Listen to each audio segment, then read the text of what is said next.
알렉산드로의 가장 유명한 업적은 역시 페르시아 정복이죠.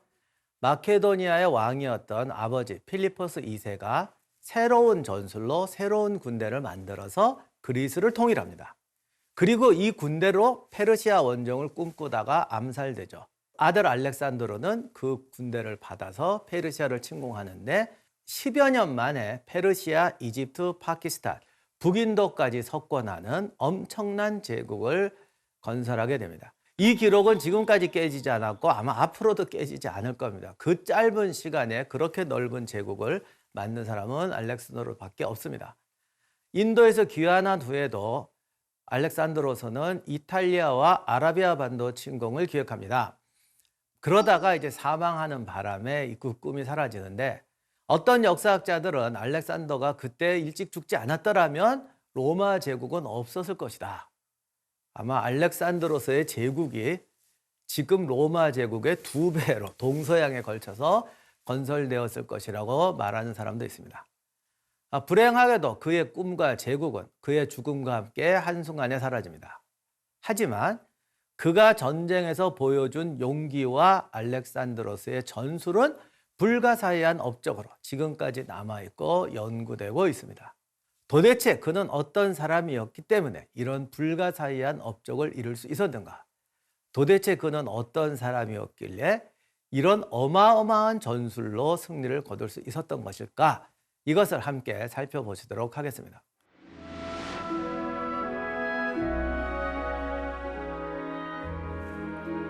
안녕하세요, 임종환입니다. 오늘의 주인공은 알렉산드로스 대왕입니다. 알렉산드로스는 모르시는 분이 없겠죠. 동양에서는 군인들이 전쟁사 공부를 손자병법으로 시작하고 서양에서는 알렉산드로스부터 시작합니다. 이건 21세기 지금까지도 바뀐 적이 없습니다. 먼저 인간 알렉산드로스는 어떤 사람인가? 알렉산드로스 영화를 보면은 영화다 보니까 자꾸 이렇게 욱하는 장면이 많이 나옵니다. 그런데 평소에는 사실은 굉장히 조용하고 이지적이고 사색적인 모습이었다고 합니다. 그리고 제가 좋아하는 건 제가 사실 항상 이게 약간 꺾이는데 이분도 별명이 12시 5분자였어요. 항상 고개 약간 꺾인다고. 제 주변에서 촬영 같은 거 할 때 고개가 삐뚤어졌는데요. 그러면 제가 요즘 이렇게 말합니다. 알렉산드로스도 그랬어. 그런데 중요한 거는 평소에는 조용하고 사색적인데 행동할 때는 굉장히 빠르고 과감합니다. 그리고 어떨 때는 굉장히 잔혹하기까지 해요. 그러나 아무튼 굉장히 빨라요. 그래서 알렉산더는 항상 두 얼굴의 사나이입니다. 어떨 때는 굉장히 통 큰 군주예요. 하지만 일을 저지를 때는 가차없는 정복자입니다. 부하들을 친구처럼 아끼고 사랑합니다. 알렉산더의 주력 부대를 컴패니언 기병대라고 그랬는데, 그러니까 요즘 말로 하면 동지들, 친구들 부대라는 소리예요. 거기는 신분의 귀천이 없어요. 이방인도 들어와요. 그래서 거기에 기병들은 왕의 친구가 되어서 같이 싸워요. 그러나 그 친구도 조금만 반항하거나 위험해지면 30분의 여유도 주지 않고 죽여버립니다. 사람들이 이게 뭔가 좀 갈등이 생겼는데 좀 위험할 것 같은데 라고 얘기를 해요. 근데 두 사람이 너무 친하단 말이에요. 수십 년의 친구란 말이죠. 그러니까 한 번쯤은 기회를 주겠지. 저러다 내일 좀 풀겠지라고 생각합니다. 정말로 좋아 하고 보내요. 그리고는 텐트에 돌아가자마자 죽여버려요. 그러니까 어떻게 보면 정말 무서울 정도로 잔혹한 사람인데 어떤 의미로 보면 잔혹하다기보다는 그만큼 우리가 결단이 빠르고 행동이 빠르다라는 면으로도 생각할 수 있을 것 같습니다. 아무튼 알렉산더를 사실 도덕적으로 접근하면 어떤 학자분들은 이렇게 말합니다. 그가 히틀러하고 뭐가 다르냐. 그가 무슨 영웅이냐. 희대의 살인마다. 이렇게 말하시는 분도 계세요. 물론 그가 가혹했던 정복자인 건 맞습니다. 그게 죄가 아니라는 건 아니에요. 그리고 옛날 사람들도 그런 거 비난을 합니다. 그러나 중요한 것은 우리가 역사에서 누군가를 배울 때는 그 사람의 모든 것을 합리화하자. 그 사람의 모든 것을 모방하자. 또는 그 사람과 동일시하자라는 게 아니라 나의 현실에 적응할 교훈을 찾는 거죠. 자, 알렉산드로스의 그 도덕성 논쟁은 그만하고 그의 업적과 전술에 대해서 한번 살펴보도록 하겠습니다. 일단 알렉산드로스의 페르시아 정복전은 정말 무섭도록 빨라요. 기원전 334년에 출정을 해서 이제 1년도 안 되는 사이에 소아시아, 지금의 터키를 정복해 버립니다. 332년에는 이집트로 침공하는데 역사상 가장 빠른 속도로 이집트를 정복합니다. 이게 거의 행군 속도예요. 그리고 1년 후에 다리우스 3세를 지금의 이라크 지역에서 격파하고 페르세폴리스를 점령합니다. 그냥 간단히 말하면 그냥 걸어가도 이렇게 가기가 힘들어요. 근데 더 기가 막힌 것은 이런 말씀을 드리면 상대가 약했구나. 그렇게 생각이 쉽잖아요. 이거 너무 쉽게 이기잖아. 그러니까 약했구나라고 생각하기 쉬운데 절대 약하지 않았어요. 그리고 여기에는 우리가 상상할 수 없는 전략이 있습니다. 예를 들면 알렉산드로스의 가장 유명한 전투가 가우가멜라 전투입니다.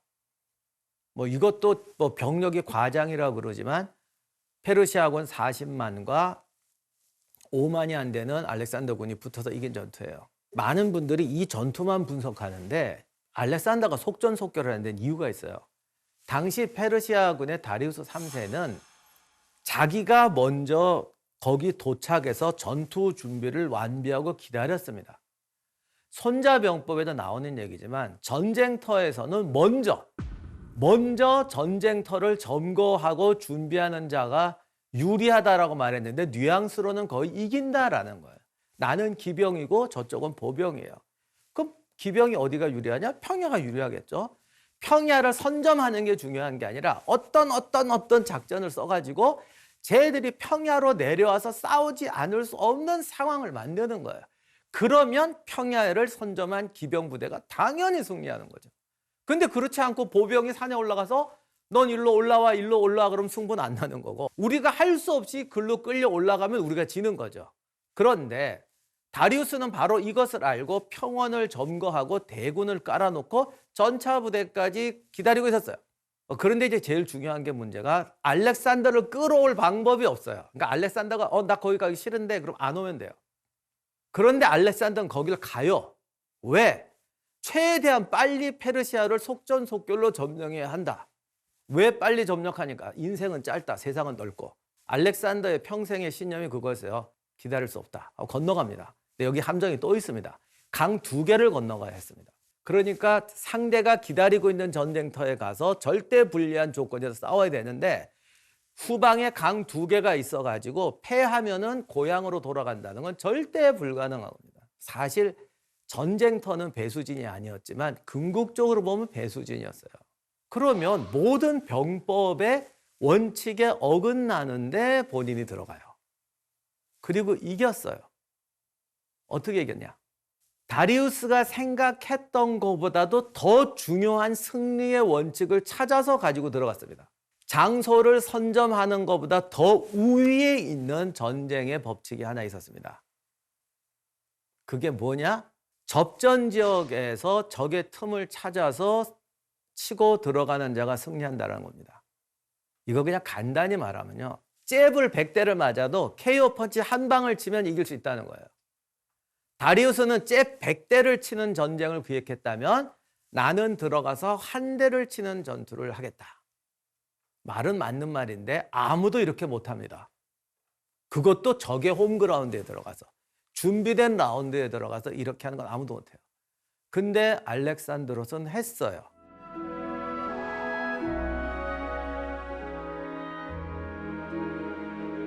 지난 시간에 말씀드렸던 데미스토클레스의 승리가 어떻게 알렉산더로 연결되느냐. 그리스군이 해전에서 이겼잖아요. 이기고 나니까 전쟁터에서 그리스인들이 어떤 잠재력을 가지고 있는지 알았던 거예요. 간단히 말하면 우리의 정장보병은 세계 최강이구나. 우리는 페르시아군의 10배는 싸워서 이길 수 있구나. 그랬더니 누가 이렇게 말합니다. 야, 그럼 우리 쳐들어가자. 과거의 그리스 군대는 내 고향을 지키는 게 전쟁의 목적이에요.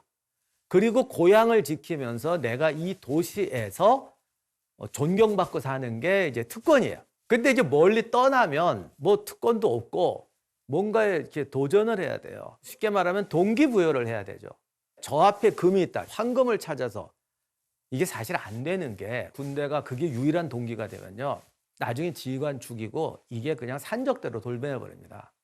그래서 군대는 아무리 약탈을 하고 해도 숭고한 사명감과 책임감이 없으면 군대는 엉망이 돼버려요. 근데 그 숭고한 사명감도 좀 애매하잖아요. 이걸 뭘로 대체해야 되지? 알렉산더와 그의 아버지는 중요한 걸 하나 찾아냅니다. 요즘 말로 하면 직업정신. 프로페셔널을 만들자. 황금을 약탈하는 군대가 아니라 군대가 나의 천직이고 직업이고 이 속에서 진정한 군인, 용사가, 전사가 되는 것이 나의 인생의 성취라고 생각할 수 있는 프로페셔널한 군대를 만들자. 이거를 아마 인류 역사에서 최초로 시행한 것 같아요. 그리고 프로페셔널한 군대를 만들기 위해서는 어떤 부가적인 게 필요할까? 훈련은 어떻게 시키고 이들 간의 관계는 어떻게 하고 리더십은 어떻게 하고 이런 것들을 아이디어를 통해서 만들어냅니다. 그러면 이런 프로페셔널한 군대를 가지고 알렉산더는 어떻게 싸웠느냐? 몇 가지 중요한 원칙을 말씀드리면 객관적으로 열세한 상황에서도 적극적으로 움직이면서 전장의 주도권을 장악한다. 자, 이거는 현대전까지도 되게 중요한 건데요. 많은 사람들이 어떤 일을 하자 그러면 눈에 보이는 걸 찾아요. 눈에 보이는 목표와 눈에 보이는 가능성을 가르쳐 주세요. 그런데 현대사회는 빠르게 움직이잖아요. 빠르게 움직이는 건 눈에 안 보여요. 이거 간단한 비유로 말씀드리면 고정 타겟을 쏠 때는 타겟이 정확히 보이면 잘 맞아요. 이동 타겟을 쏠 때는 움직이는 것의 앞에 허상을 쏴야 돼요. 이게 생각보다 힘들어요. 전투기 조종사들이 옛날에 공중전 하면서 수천 발, 수백 발씩 쏘는데 안 맞는 게 자기도 모르게 표정만 쏘는 거예요. 아무리 눈으로 가르치고 말로 가르치고 네가 저 움직이는 저기다 쏘는 게 아니라 앞에다 보이지 않는 곳에 쏴야 된다고 해도 그게 안 돼요. 그러니까 쉽게 말하면 전쟁터에서 적이 있어. 우리 1000명인데 제대로 10,000명이네. 못 가. 약점이 안 보이네. 이렇게 해서 못 가는 거예요. 근데 알렉산더는 그게 아니에요. 근데 여러분 학교 다닐 때 이렇게 행군 같은 거 제식훈련 같은 거 해보시면 쭉 있는데 우양우에서 앞으로 가 그러면 앞에 붙어 가게 되죠. 그러면 이 뒤에 있는 대열이 똑같이 움직입니까? 아니면 고무줄 늘어나듯이 앞에 좀 가고 중간이 이렇게 늘어나면서 갑니까? 모든 행렬을 앞이 늘어나면서 갑니다. 알렉산더는 그 틈으로 뛰어들자는 거예요. 그러니까 적은 10,000명이라고 해도 움직이는 사이에 1000명의 수적 우위를 장악할 수 있는 공간이 생긴다는 거예요. 거기를 뛰어들어야 한다는 거예요. 근데 거기에 뛰어들려니 말은 쉬운데 아무도 안 뛰어들잖아. 그래서 알렉산더는 자기가 앞에서 뛰어듭니다. 황금색 갑옷을 입고 항상 전쟁터의 선두에 싸웁니다. 자, 저 틈으로 뛰어들자. 알렉산더가 이렇게 말을 해도 누가 뛰어들겠습니까? 그러니까 자기가 먼저 뛰어드는 거예요. 그러면 알렉산더를 믿고 따르는 동료 같은 친구들이 따라옵니다. 이러면 또 어떤 분이 물어봐요. 안 따라오면 어떡해요? 안 따라오면 리더로 틀린 거지. 아마 알렉산더한테 물어보면 이렇게 말할 거예요. 그랬으면 죽어도 싸다고 그랬을 거예요. 그런 사람들이 따라올 수 있도록 평소에 리더십을 발휘하고 동지들을 만들어 놔야지. 한 50명, 100명이라도 따라오면 그러면 그 뒤에 다른 사람이 따라오거든요. 그래서 가오가멜라 갔을 때는 알렉산더가 기병들을 이끌고 적진으로 뛰어드니까 페르시아군이 알렉산더 기병을 잡기 위해서 뒤에 붙었어요. 그러니까 알렉산더는 앞뒤로 적을 놓고 다리우스를 향해 돌진하는 거예요. 세상에 이런 군대 없어요. 뒤에서 적이 치는데 이 알렉산더의 이제 단련된 기병들은 뒤에서 쳐 죽여도 좋다 이거야. 우리는 무조건 앞으로 가서 다리우스를 잡겠다고 뒤돌아보지 않고 앞으로 같이 달렸습니다. 그거를 보고 옆에 있던 다른 부대가 이게 승부의 관건이다 싶어서 또 뒤에 붙어가지고 그리스군 뒤에 붙은 페르시아군을 또 뒤에서 찌르기 시작했어요. 그거를 보고 또 다른 페르시아 부대가 붙어요. 그걸 보고 또 다른 그리스 부대가 붙고 결국 이 기차놀이 싸움에서 누가 이겼겠어요? 당연히 그리스 군대가 이겨요. 아마 페르시아 군대는 이런 싸움을 안 해봤기 때문에 뒤에 달라붙는 순간 겁이 나서 주춤거렸을 거예요. 그러니까 알렉산더는 방해받지 않고 돌진해서 다리우스를 죽이지는 못했지만 다리우스까지 가지고 다리우스가 도망치니까 가오가멜라 전투에서 승리하는 거죠. 그래서 알렉산더의 이런 리더십은 절대로 아무 생각 없는 무모한 용기의 상황이 아니고 지금까지 이 세상에서 보지 못했던 전술, 정적인 전술을 동적인 전술로 바꾸는 것. 1000명인 우리들이 막 달려가다가 오른쪽으로 확 꺾으면 10,000명의 군대가 움직이겠죠. 모든 행렬을 앞이 늘어나면서 갑니다. 근데 거기는 절대 1000명보다 적어요. 1000명과 10,000명의 싸움이 아니라 1000명과 500명의 싸움으로 바꾼다. 이런 게 전술이죠. 그렇게 해서 그 짧은 시간에 저국을 건설할 수 있었던 겁니다. 많은 분들이 알렉산드로스는 너무 옛날 사람 아니냐, 현대에 어떻게 적용하냐 말씀하시는데, 결국 역사는요, 과거든 지금이든 정적인 전쟁과 동적인 전쟁을 하는 사람, 눈에 보이는 가능성과 눈에 안 보이는 가능성을 만들어내는데 도전하는 사람의 싸움이고, 이 강의에 등장하는 대부분의 주인공들은 동적인 가능성을 가능성으로 보고 돌진할 수 있었던 장군들입니다. 그렇기 때문에 이러한 전쟁이 오늘날 21세기를 사는 우리들에게 더 중요하고 필수적인 교훈이 되고 있는 거죠. 이것이 알렉산드로 전술의 핵심입니다. 제가 오늘 알렉산더가 되기 위해서는 이렇게 된다고 말씀드렸는데, 그럼에도 불구하고 되지 못했던 분이 한 분 계십니다. 분명히 뛰어난 능력과 용기와 야심을 가졌음에도 알렉산드로스가 되지 못했던 알렉산드로스의 사촌 피루스 이야기를 살펴보도록 하겠습니다. 감사합니다.